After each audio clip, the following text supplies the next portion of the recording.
No nii, tere jälle. Ühesõnaga, siin on need kausid, mis me eile treisime.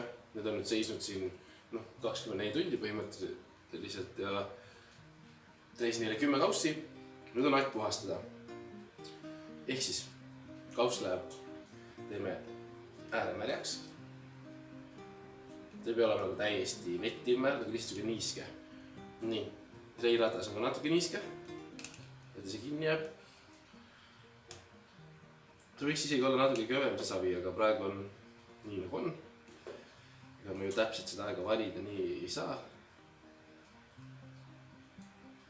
Paneme savid tsentrisse.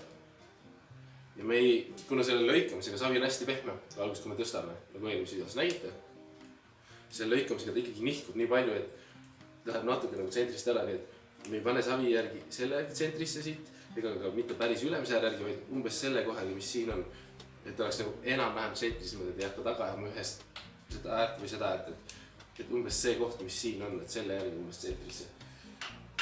Nii, ja nüüd hakkame puhastama. Nüüd on siin kinni peal, katsub ilusti üle. Kõigepealt natuke ma teen välisseina.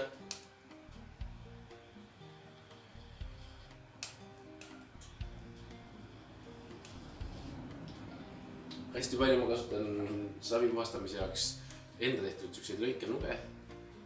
Minu meelest teada, see on praegu lihtsalt nii nüri, et ma ei peab ära teritama.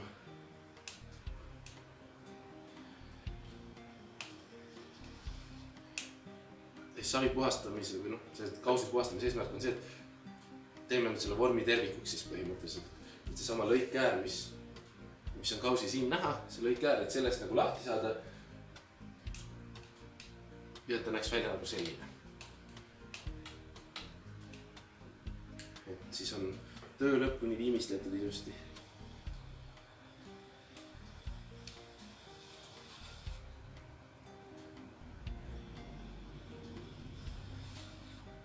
Kõigepealt lõikame alguses enam-vähem välisvormi paika.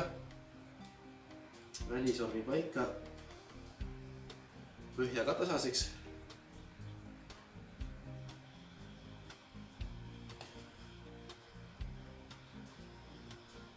See on selline töö, kus võibki nokkides endast jääda, aga otseselt nagu peaks teeme selle rahupunkti ka, et ise oled rahul ja teised oleks rahul. Et liiga palju aega ka ei läheks, sest kui kausi puhastamise peale läheb rohkem aega kui treimise peale, siis on nagu ka jama. Nii, nüüd lõikan seest põhjaks. Ideaalis ma ajan taga seda, et kuna ma tean, mis on see kausi vorm seest, ideaalis ma ajan taga seda, et kausi välissein oleks sama paks kui siis see põhjapaksus, mis siit jääb, et oleks ühtlane igate pidi.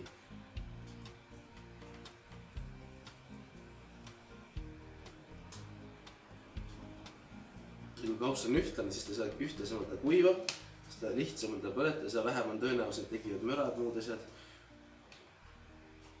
Ja muidugi vorm püsib ka paremini koos. No, ma arvan, et ma olen isegi rahul sellega.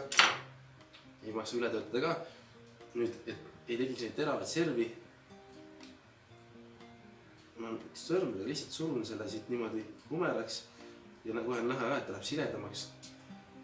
Kui on teravad servad, siis on hästi lihtne kapist tegelikult lüüa killud küljest ära seal, et kui teha niimoodi näppudega üle käia, savi läheb tihedamaks ja servad lähevad ümaramaks ja seda tugevam see kauss hiljem on.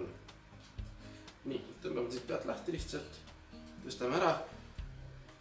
Nüüd on kausil see äär natukene küll rikutud, ma ei ütleks rikutud, aga on kohe näha, et siuke tumedad ja natuke volditud. Võtame märjas svami lihtsalt, teeme ilusti üle uuesti ja ongi kauss valmis. Nüüd läheb see kauss siis riiulisse kuivama, umbes nädalaks kuivama, eelpõletusahju tuleb ahjust välja ja siis juba glasuurime. Nii et ma arvan, et täitame glasuurimist ka, miks mitte. Ühesõnaga tore kommentis ja teeme veel videost.